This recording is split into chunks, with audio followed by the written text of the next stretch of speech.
How you doing? This is the Young Atheist here, and I'm just going to express myself today about why I think young Earth creation especially, but really any type of creation is fucking stupid. I'm not a doctor, I'm not a scientist, but part of my point in making this video, I'm just a teenage kid, regular teenage kid, and I think it's really fucking stupid. And here's several, testable, repeatable, verifiable ways that I can confirm, at least for myself, be reasonably certain that the Earth was not created in 6 days, 6,000 years ago. Okay? My first reason. Now, evolution's a theory, and it's not a fact, because to say anything's a fact and can't be disproven is the problem that we have with God, because people say they know God's there and all that stuff, but you shouldn't say that you know anything. That's why I think the term atheist has been warped. I'm an atheist because I'm reasonably certain, so reasonably certain that there's not a God, that I'm not going to do silly things in his name. Okay?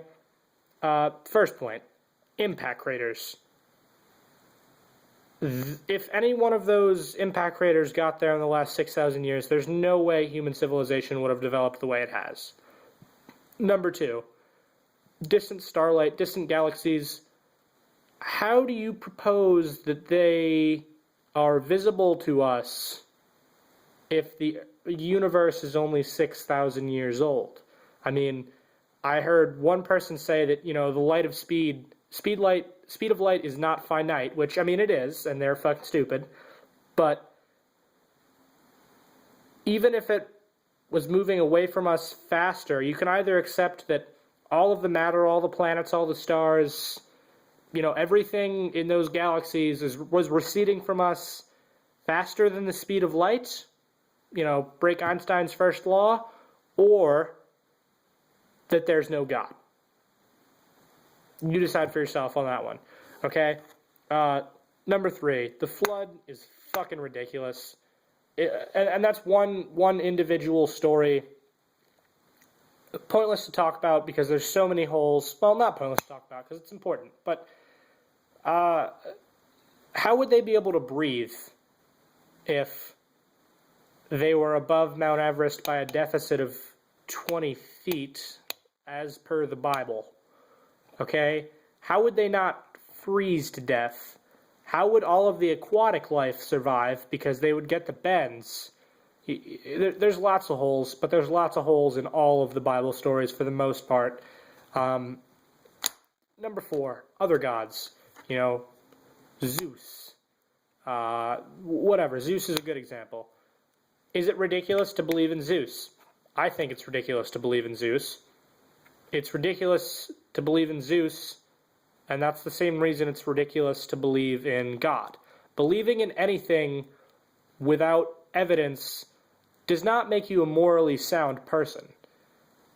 It just means you're really, really gullible and oftentimes really fucking stupid.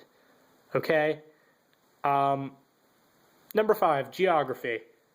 Why is it that most people who live in Muslim countries are Muslim? Do you think it might have something to do with the fact that that's how they were raised?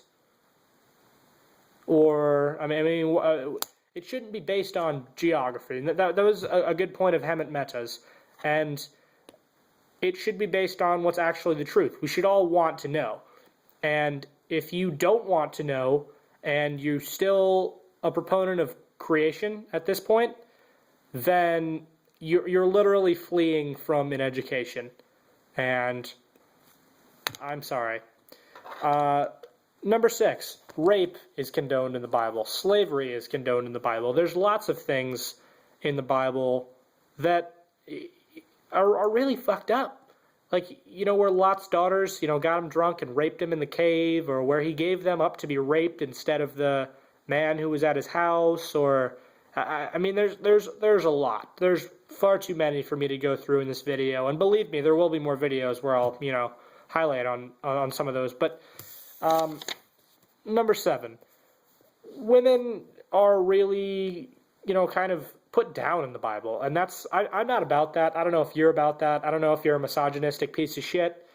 But I think that we can either jive with all of a document or throw it in the trash. And some of those ancient ideas in the Bible that need to be done away with are propagated further by the people who believe that the Bible is literally 100% infallibly, factually true and should be, taught about in schools and encouraged. And nah, ixnay on that shit, okay? My final point. God is supposed to be omniscient, omnipresent, and omnipotent. Okay? If he's omniscient, he knows everything. So does he know what it's like to want to do bad things? Where do they get some of this whack shit? Okay? He's supposed to be omnipresent. So he's in the presence of every rape and murder ever? Awesome. Omnipotent. Why does he hate Africa so much? Why does he not fix problems? This is the reason, even if God appeared to me tomorrow, I would not want to be a Christian, because he just doesn't.